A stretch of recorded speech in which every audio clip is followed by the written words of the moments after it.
నమస్కారం. ప్రత్యేక కార్యక్రమానికి స్వాగతం.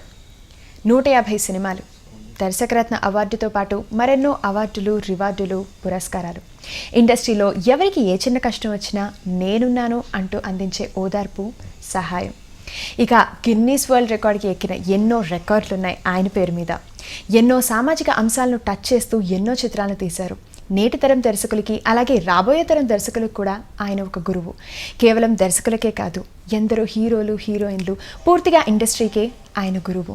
ఇంతమంది ఎంతో భక్తితో, ఎంతో గౌరవంతో పిలుచుకునే ఆ గురువు గారు ఎవరో మీకు ఈపాటికే అర్థమై ఉండాలి. ఎస్, ఆయనే మన దర్శకరత్న దాసరి నారాయణరావు. ఈరోజు మన దాసరి నారాయణరావు గారి 70వ పుట్టినరోజు. ఈ సందర్భంగా ఆయన మనోభావాలు మనతో పంచుకోబోతున్నారు.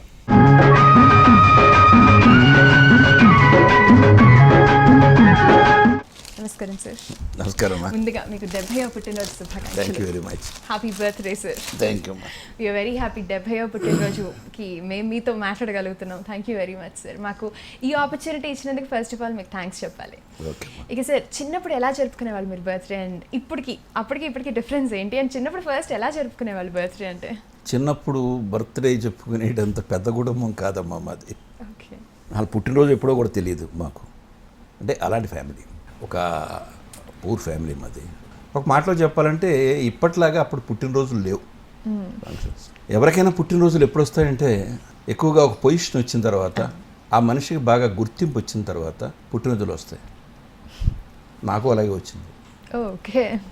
నేను చదువుకున్న రోజుల్లో లేదు పుట్టినరోజు, కాలేజీ రోజుల్లో లేదు, ఉద్యోగం చేసే రోజుల్లో లేదు, మెడ్రాస్ వచ్చి స్ట్రగుల్ అయిన రోజుల్లో కూడా లేదు.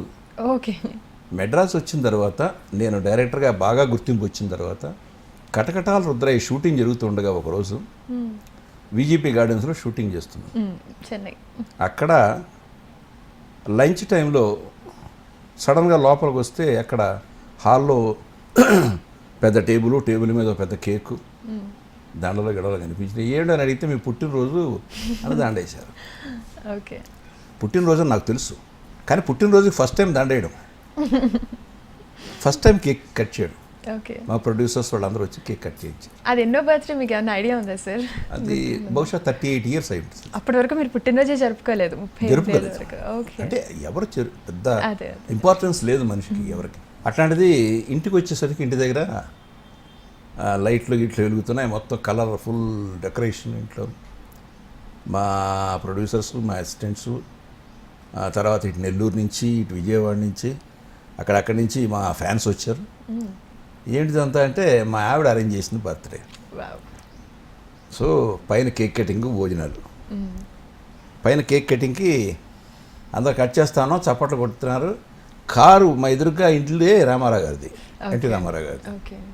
ఆయన కారు దిగుతూ చప్పట్లో చూసి ఏంటి అని చెప్పి దిగాడు. ఆయన కారులోంచి చూస్తే ఇక్కడ బర్త్డే సెలబ్రేషన్, లైట్స్, డెకరేషన్ ఉంది. ఏం విశేషం ఏంటని చెప్పి ఆయన లోపలికి వచ్చారు. లోపలికి వస్తే ఏంటంటే నా పుట్టినరోజు పైకి తీసుకొచ్చి, ఏం బ్రదర్ మాకు చెప్పకుండా పుట్టినరోజు చేసుకుంటున్నారు, రండి కేక్ కట్ చేద్దాం అని మళ్ళీ ఆయన కేక్ కట్ చేయించారు. చేసి అక్షంతలు వేసి ఆశీర్వదించారు. So that was my first celebration. అలా స్టార్ట్ అయింది. అది నాన్ స్టాప్గా ప్రతి సంవత్సరం అలా పెరుగుతూ చేసుకుంటా చివరికి కొన్ని సంవత్సరాలు అయ్యేసరికి అది మెడ్రాస్లో ఆ రోజు ఆల్మోస్ట్ ఒక హాలిడే లాగా ఉంటుంది. వర్కర్స్ అందరిది దగ్గర 10-15 వేల మంది వర్కర్స్ మా కాంపౌండ్లోనే భోజనం చేయడం. అంటే మా స్కూల్ కాంపౌండ్ చాలా పెద్ద కాంపౌండ్. సో అక్కడ భోజనాలు అవి చేయడం, అట్లా అది అలా కంటిన్యూ అవుతూ, ఇది మా ఫ్యాన్సు, మా ప్రొడ్యూసర్సు, మా శిష్యులు అందరూ కలిపి చేసే ఫంక్షన్గా అట్లా సక్సెస్ తోటి, ఫెయిల్యూర్ తోటి సంబంధం లేకుండా, దేనితోటి సంబంధం లేకుండా ఇట్ గోస్ ఆన్ అలాగే. అండ్ మీ బర్త్డేని పూర్తిగా డైరెక్టర్స్ డే అనే ఒక డేగా డిక్లేర్ చేశారు. సో మీకు అది ఎలా అనిపిస్తుంది సార్? ఒక బర్త్డేని I feel proud of it. నిజంగా ఒక రోజుగా అంటే I feel proud of it. మా డైరెక్టర్లందరికీ నేను ఎంతో రుణపడి ఉంటాను. ఎందుకంటే ఇది డైరెక్టర్స్ అసోసియేషన్ తీర్మానం. ఇది నేను south Indian film directors association సరిగ్గా ఒక 44 years క్రితం స్టార్ట్ చేశాను. సో అప్పటి నుంచి డైరెక్టర్స్ అందరికి కూడా నేనంటే ఒక విపరీతమైన గౌరవం ఉంది. ఇక్కడ మన ఆంధ్రాకి షిఫ్ట్ అయ్యి వచ్చిన తర్వాత మొత్తం అందరూ కూడా నా దగ్గర పని చేయలేకపోయినా కూడా నన్ను గురువుగా భావించడం వాళ్ళకి అలవాటు అయిపోయింది. దీంతో నేను మొత్తం ఒక నా 5 సంవత్సరాల క్రితం అనుకుంటాను, మొత్తం డైరెక్టర్స్లో ఒక 144 మంది డైరెక్టర్లని, సీనియర్ డైరెక్టర్ దగ్గర నుంచి మొత్తం all senior directors including Ranganath Das గారి దగ్గర నుంచి అందరినీ కూడా సత్కారం చేశారు రవీంద్ర భారతిలో.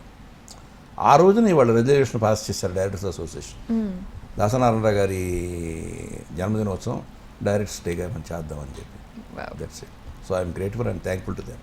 ఇప్పుడు మనకి జనరల్గా చెప్తుండే క్రీస్తు పూర్వం, క్రీస్తు ముందు, క్రీస్తు తర్వాత, అలాగా దర్శకుల్లో శకానికి చెప్పాలంటే దాసరి గారి ముందు, దాసరి గారి తర్వాత అని చెప్తూ ఉంటారు. మీకు ఎలా అనిపిస్తూ ఉంటుంది అలాగే ఎవరైనా అనుకుంటున్నప్పుడు? నాకైతే నేను గర్వంగానే ఫీల్ అవుతానమ్మా నా డైరెక్టర్స్ విషయంలో, టెక్నీషియన్స్ విషయంలో. ఎందుకంటే నా ఉద్దేశం ఎప్పుడు కూడా డైరెక్టర్ అనేవాడు ఈజ్ ద కెప్టెన్. సో అతని క్రియేషన్లోంచి ఏ ఆర్టిస్ట్ నటించాలన్నా, ఎలా నటించాలన్నా, ఎలా నిలబడాలన్నా, ఎలా చూడాలన్నా అతన్ని మేధస్సు నుంచి వచ్చిన ప్రతి కథలకే ప్రతి షాట్, సిల్యులాయిడ్ మీద వచ్చే ప్రతి ఫ్రేము దర్శకుడి ప్రతిభ, అతని క్రియేషను. సో అతని క్రియేషన్ తోటి ఒక సినిమా వస్తుంది. కాబట్టి అగ్రతాంబూలం మొదటి తాంబూలం డైరెక్టర్కి ఇవ్వాలని నా అభిప్రాయం మొదటి నుంచి. అదే నేను ఎక్స్పోజ్ చేస్తూ వచ్చాను. అది వాస్తవం నేను ఫీల్ అయ్యాను, చాలామంది మేధావులు కూడా అదే ఫీల్ అయ్యారు. నేను అదే మిమ్మల్ని ఇంకా అడుగుతున్నాను ఏంటంటే, హీరోయిజంకి ఆ స్టార్డమ్కి మీరు కొంచెం వ్యతిరేకం అని అంటూ ఉంటారు. అంటే స్టార్డమ్ నిజం అంటారు? అది కరెక్ట్ కాదమ్మా. నేను స్టార్డమ్కి వ్యతిరేకం ఎప్పుడూ కాదు. హీరోయిజం ఆ హీరోస్ని ఎక్స్పోజ్ చేయడం కాదు కాదు కాదు కాదు ఇక్కడ మీరు చిన్న క్లారిటీ ఉంది, అర్థం చేసుకోవాల్సింది ఏంటంటే, మామూలుగా నేను డైరెక్టర్ అనేవాడు హీరో అంటాను, అతను కెప్టెన్ కాబట్టి. స్టార్డమ్ అనేది ఒక సినిమాకి ఒక డైరెక్టర్ కనుక ఒక సినిమాని తీస్తే ఆ సినిమా 50 రోజులు కనుక ఆడితే, ఒక స్టార్ కనుక ఉంటే అతనికి ఆ క్యారెక్టర్ సూట్ అయితే ఆ సినిమా 100 రోజులు ఆడుతుంది. స్టార్ అనేవాడు సినిమా విలువని పెంచగలుగుతాడు. కేవలం హీరో వల్లే సినిమా ఆడుతుంది అంటే నేను దాన్ని ఒప్పుకోను. దట్స్ ఇక మీరు 150 సినిమాలు తీశారు. 150 200కి 250కి ఏమైనా చేరుకునే ఛాన్సెస్ ఉన్నాయంటారా? ఇవాళ పరిస్థితులు అలా లేవమ్మా. ఇవాళ సినిమా తీయడమే కష్టంగా కనపడతా ఉంది. కానీ డిసప్పాయింటింగ్ ఆన్సర్ ఏమో అనిపిస్తుంది సార్. మీలాంటి వాళ్ళు ఇంకా ఫర్దర్గా వెళ్ళలేమని అంటే. అది కాదుగా, రియలిస్టిక్గా ఉండాలి కదా. నేను చెప్పిన 200 పిక్చర్ చేసేస్తాను, ఆ రోజులు ఆ స్పిరిట్ వేరు, ఆ వర్క్మెన్ స్పిరిట్ వేరు, ఆ ఆర్టిస్టులు వేరు. ఇవాళ ఏ ఆర్టిస్టు కూడా రిలాక్స్ అయిపోయారు. ఇవాళ 7 గంటలకి షూటింగ్ వచ్చే ఆర్టిస్టులు ఎంతమంది ఉన్నారో చెప్పండి. ఇవాళ నేను సినిమా తీస్తూ 7 గంటలకు రమ్మనమంటే ఈ భయంకరంగా ఫీల్ అయ్యి హింసించేస్తున్నాడండి మమ్మల్ని, అయినా తప్పదు లేకపోతే తిడతాడేమో అయినా అని చెప్పి బయలుదేరి రావడం తప్పితే 7 గంటలకి ఇవాళ షూటింగ్ రాగలిగిన వాళ్ళు ఎంతమంది ఉన్నారు? అలాగే రాత్రి అవసరమైంది 10 గంటలకి, 11 గంటలకి, 12 గంటలకి షూటింగ్ చేయగలిగిన వాళ్ళు ఎంతమంది ఉన్నారు? Can you believe? Rangoon rowdy cinema 96 గంటలు at a stretch non stop shooting చేసాం. 96 గంటలంటే 96 అవర్స్. కృష్ణరాజు, జయప్రద, రావు గోపాలరావు, తర్వాత ఇంకా చాలామంది, షావుకారు జానకి గారు. అలాంటి అత్యవసరమైన పరిస్థితి వచ్చింది మాకు. రిలీజ్ డేట్ ఇచ్చేసాము, ఒక సెట్ వేసిన చోట గొడవ వల్ల తీసేయాల్సి వచ్చింది.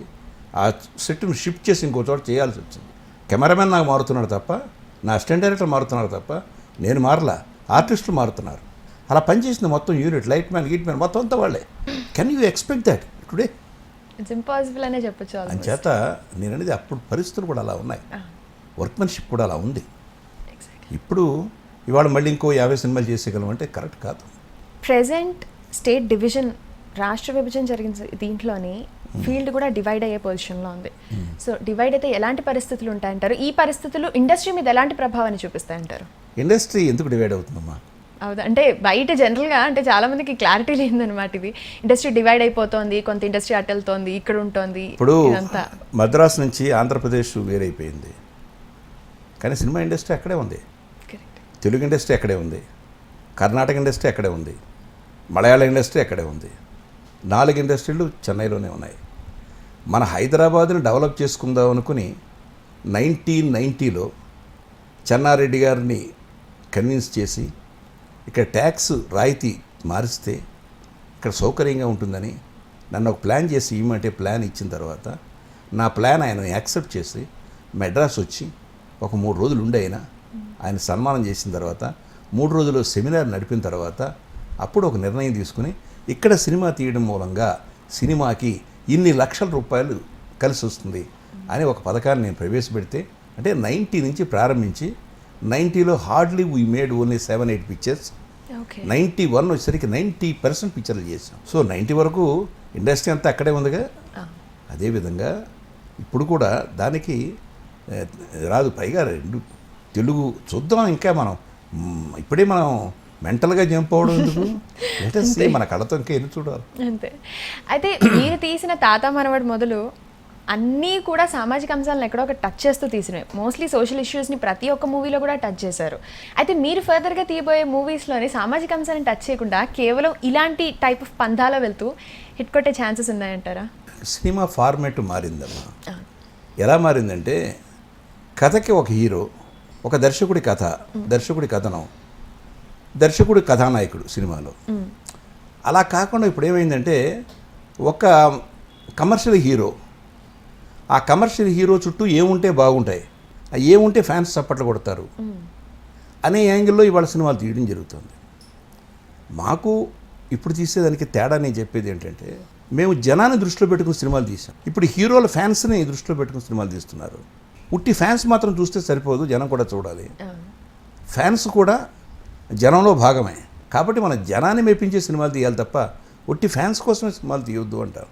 నా సినిమాల్లో కానీ, లేకపోతే విశ్వనాథ్ గారి సినిమాల్లో కానీ, బాపు గారి సినిమాల్లో కానీ హీరోలు డిఫరెంట్గా ఉంటారు. మిగతా సినిమాల్లో కంటే ఈ సినిమాలో ఆ హీరోకి ఒక కొంచెం వైవిధ్యత ఉంటుంది.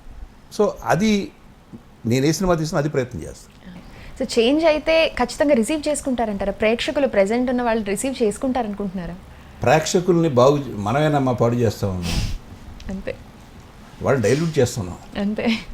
చూపించి బాగోలేదు కూడా రుద్దేస్తున్నాం.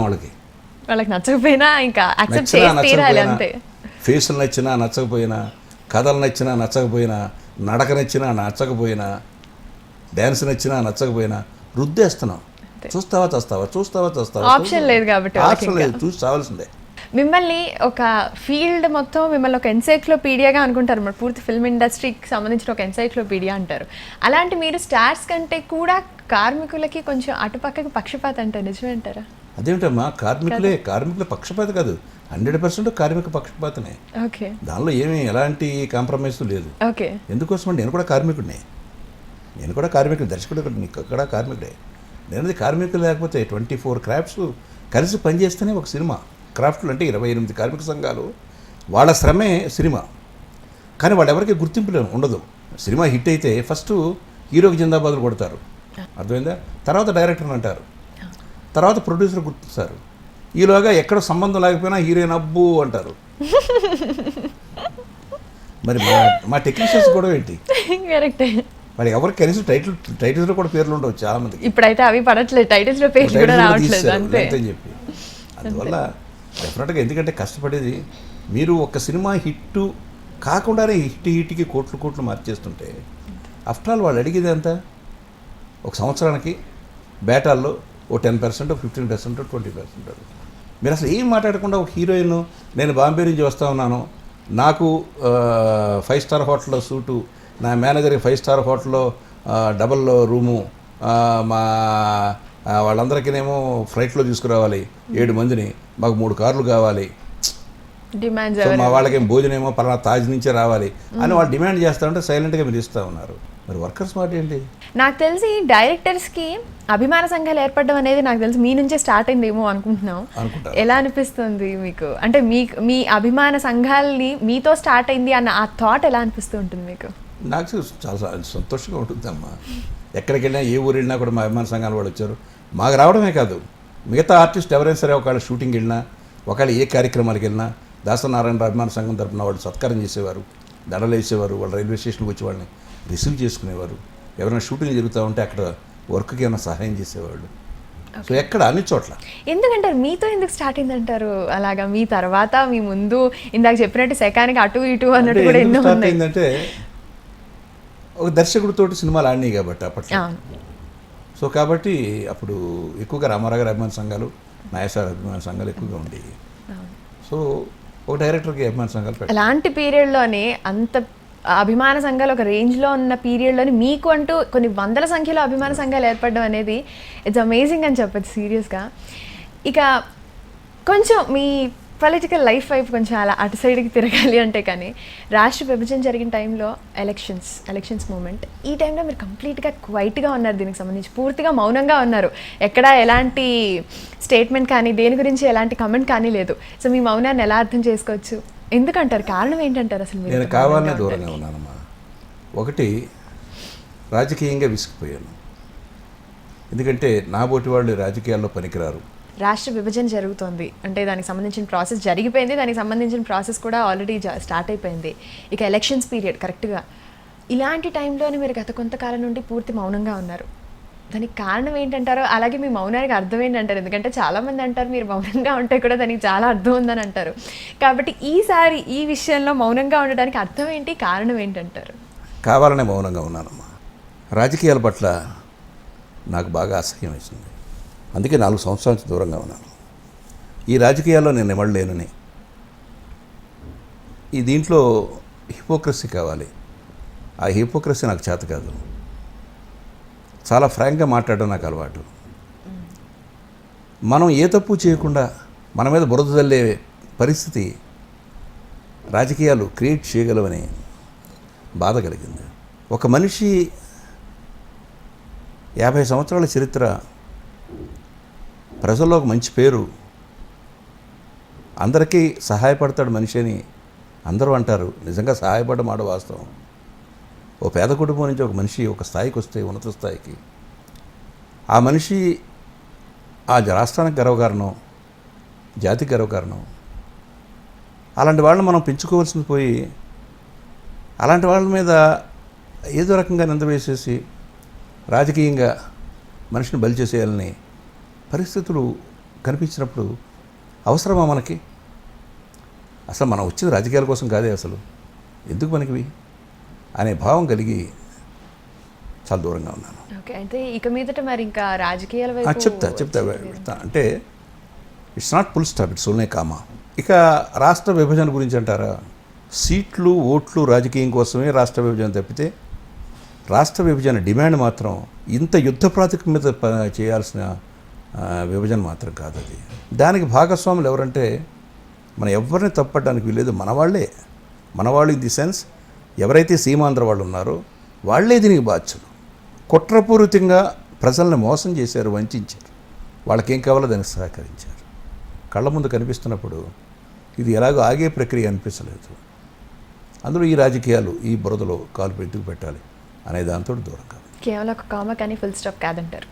సో మిమ్మల్ని మళ్ళీ రాజకీయాల్లో ఎక్స్పెక్ట్ చేయొచ్చు అంటారా? Just wait. మీకు ఎందరో శిష్యులు ఉన్నారు, వాళ్ళల్లో మీకు బాగా అభిమానం అంటే నాకు చాలా అభిమానం ఈయనంటే, ఈ పర్టిక్యులర్ పర్సన్ అంటే తప్పకుండా నేను అనుకున్నట్టు వీళ్ళు ఉంటారు అన్న వాళ్ళు ఎవరైనా ఉన్నారా సార్? అందరూ అలాగే ఉన్నారమ్మా. అంటే హర్ట్ అవ్వకుండా చెప్తున్నారా లేదంటే నిజంగా చెప్తున్నారా? అట్టవడు కదా, సీరియస్గా ఐఎమ్ ఆనెస్ట్లీ టెల్లింగ్. ఓకే, ఇప్పుడు డిసిప్లిన్లో నేను ఎంత డిసిప్లిన్గా ఉన్నాను, అంతకు మించి డిసిప్లిన్గా ఉంటాడు ఇవాళ మోహన్ బాబు, అంతకు మించి డిసిప్లిన్గా ఉంటాడు నారాయణమూర్తి, శ్రీహరి అంత డిసిప్లిన్గానే ఉన్నాడు, పినిశెట్టి రవిరాజ, కోటి రామకృష్ణ, రేలంగ నరసింహారావు, దుర్గానాగేశ్వరరావు, ఎంతమందిని చెప్పను నేను. సో ఇట్లా చెప్తే ఈ కాంపౌండ్ నుంచి వెళ్ళిన వాళ్ళందరూ కూడా ఎంచుమించు నా పేరు ప్రతిష్టలు పెంచిన వాడు తప్పితే తగ్గించిన వాడు ఎవరు లేరు. కాబట్టి ఐఎమ్ ప్రౌడ్. ఇప్పుడు జయసుధ, జయప్రద, మురళీమోహన్ వీళ్ళందరూ మంచి పేరు తెచ్చిన వాళ్ళే కదా. కరెక్ట్. మీ ఆలోచన విధానానికి తగ్గట్టుగా సినిమాలు తీయదగ్గ వాళ్ళు ఇలాంటి వాళ్ళు ఉన్నారు, ఫ్యూచర్లో అయినా తీయచ్చేమో అనుకున్న వాళ్ళు ఎవరైనా ఉన్నారంటారా? ఉన్నారమ్మా, వస్తారు. కాలచక్రం కదా ఇది. మీ మీద ఎలాంటి బ్లాక్ మార్క్ రాకుండా ఇన్ని దశాబ్దాలుగా గడుపుకు రావడం అనేది చాలా కష్టం, అది మీకు ఎలా సాధ్యమైందంటారు? బహుశా 24 అవర్స్లో 20 అవర్స్ పని చేయడం కావచ్చు. ఓకే, అసలు వేరే రకంగా ఆలోచించడానికి లేకపోవడం కావచ్చు. దాని తర్వాత చిన్న వయసులోనే నాకు పెద్దరికం వచ్చేసింది. పెద్దరికం వచ్చిన తర్వాత చాలా జాగ్రత్తగా ఉండాలి. మనం ఈ మాట మాట్లాడకూడదేమో, వీళ్ళతో పరిచయాన్ని పెంచుకోకూడదేమో, వీళ్ళతో ఎలా ఉండకూడదేమో అని జాగ్రత్తల వల్ల కూడా కావచ్చు. So it's a blessing in disguise for me. But still sir, మీరు ఒక ఇంటర్వ్యూలో చెప్పడం నేను విన్నాను, మేడం పోయిన తర్వాత మీకు ఎలా అంటే మీకు డేస్ ఎలా గడుస్తున్నాయని. పగలంతా పర్లేదమ్మా, ఏదో మీలాంటి వాళ్ళతో అలా అలా టైంపాస్ చేసేస్తున్నాను, కానీ కొంచెం సాయంత్రం దగ్గర నుంచి బాగా లోన్లీగా ఫీల్ అవుతున్నాను. మీ birthday and how was it, you're missing her so much, ఎలా? I miss her so much అమ్మా. ఓకే, పోయిన సంవత్సరం బర్త్డే అసలు చేయలేదు, తర్వాత కూడా నేను మానేస్తాను బర్త్డే. ఎందుకంటే బర్త్డే ప్రేరణే ఆమె. అవును, మొదటి ఫస్ట్ బర్త్డే ఆమె చేసింది. అవును. అలాగే నా ప్రతి బర్త్డేకి మొత్తం నేను ఎక్కడ షూటింగ్లో ఉన్నా మే 3 అర్ధరాత్రి నేను ఊరి నుంచి రావడము, లేకపోతే మే 4 తెల్లవారుజామున ఫ్లైట్లో దిగడమో తప్పితే అన్ని ఏర్పాట్లు ఆ మహాతల్లి ఆమె చేసేది. సో ఆమె లేని బర్త్డే నేను అసలు ఊహించుకోలేను. ఎందుకంటే ఆమె దగ్గరుండి అందరికీ భోజనాలు పెట్టి ఎవరు తినకపోయినా సరే దగ్గరుండి చేసేటటువంటి మనిషి, దగ్గర దగ్గర 10-12 రకాల వెరైటీస్ ఆఫ్ వంటలు చేయించే మనిషి. ఆమె లేని బర్త్డేని ఊహించాలన్నమాట. 100% ఊహించలేను.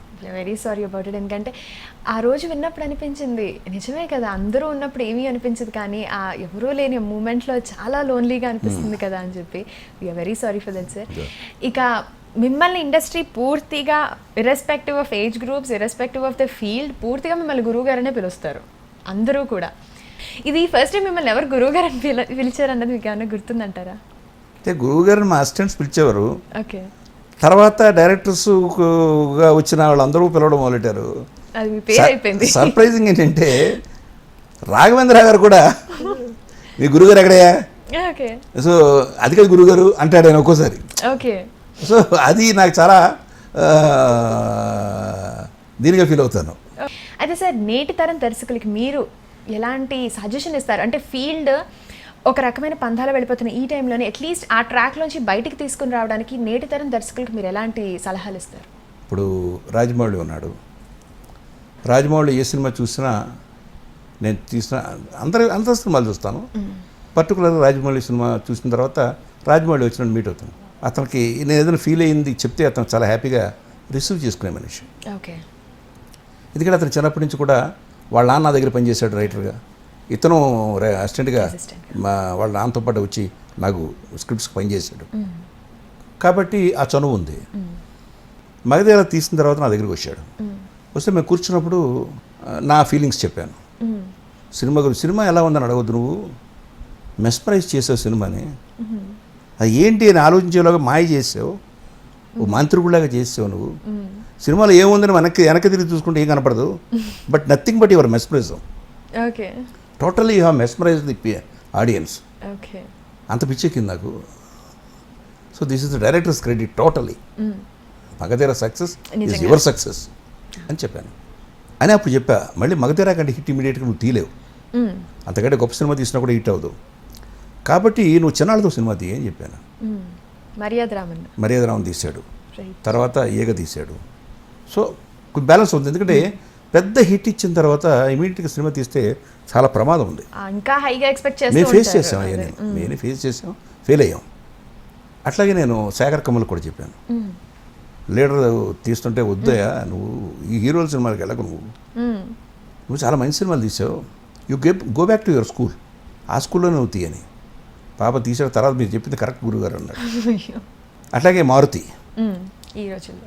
ఈ రోజుల్లో రిలీజ్ దగ్గర నుంచి నాకు బాగా దగ్గరగా ఉంటాడు. నేను చెప్పాను, సక్సెస్ని ఇమీడియట్గా హీరోస్ వచ్చేస్తారు, హీరో సినిమాకు వెళ్ళేవనుకో అయిపోతావు నువ్వు, తర్వాత హీరో సినిమా వద్దు నువ్వు ఉండవు అంటే, సార్ నేను నెల గురుగారు అన్నాడు. అలాగే తీస్తున్నాడు, మారుతి బ్రాండ్ మీద సినిమాలు తీస్తున్నాడు తప్పితే. So is doing it. అట్లాగే సంపత్ నందికి సినిమా వచ్చింది, ఫస్ట్ పిక్చర్ చాలా బాగా తీశాడు. తర్వాత ఏదో చిన్న సినిమా అనుకుని కథ నేను చెప్పాను, ఆ కథ నేను వర్క్ చేసి సినిమా చేయమన్నాను. ఈలోగా అతనికి పెద్ద సినిమా వచ్చింది చెప్పాడు. నేను పెద్ద సినిమా వచ్చి సంతోషిస్తాను, నేను హ్యాపీ, నువ్వు పెద్ద డైరెక్టర్గా గుర్తింపు వస్తావు, కానీ నువ్వు అక్కడే ఉండిపోవాల్సి వస్తే జాగ్రత్తగా చూడు అన్నాను. పాప అతనికి ఇబ్బంది అయింది. అందువల్ల నేనేమంటానంటే, కొత్తగా వచ్చిన క్రియేటివ్ డైరెక్టర్స్ ఎవరైతే ఉన్నారో వాళ్ళ టాలెంట్తో సినిమా తీసి సక్సెస్ అయితే వాళ్ళు దాన్ని ఆ పరాన్ని కొంతకాలం కంటిన్యూ చేసి ఒక 4-5 సినిమాలు చేసిన తర్వాత డైరెక్ట్ స్టాంప్ వేసేసి దాని మీద, తర్వాత అప్పుడు ఎవరు పిక్చర్ చేయండి, ఇంకా తర్వాత జనాలు కూడా యాక్సెప్ట్ చేస్తారు. This is what I wanted to tell them. ఇక ఫర్దర్గా మీ నెక్స్ట్ మూవీ మేము ఎప్పుడు ఎక్స్పెక్ట్ చేయొచ్చు అంటారు? మే 15 తర్వాత ముందు అరుణ్ బాబు సినిమా స్టార్ట్ చేస్తున్నాను. ఓకే. సో ఎందుకంటే అరుణ్ బాబు చాలా గ్యాప్ ఇచ్చారు, అందరూ తిడుతున్నారు కూడా, ఏమండి అంటే నా నెగ్లిజెన్స్ అని అందరూ అంటున్నారు. ఓకే. కాబట్టి సో నేను ప్రయత్నం చేస్తా ఉన్నాను, ప్రేక్షకులు వాడిని ఆశీర్వదిస్తే ఈ విల్ కంటిన్యూ. సో అది ఒక మలయాళం సినిమా కొన్నాను, నేరం అని. నేరం అది చాలా పెక్యులర్ సబ్జెక్ట్ అది, ఓకే. చాలా మంచి సబ్జెక్టు. అంటే ఒక 9 గంటల నుంచి 5 గంటల వరకు ఆ నిమిషం జరిగే మార్పుల్లో ఆ ట్రాక్ నడుస్తూ ఉంటుంది. 5 గంటలకు ఫైనల్ క్లైమాక్స్ అతని లైఫ్లోనూ.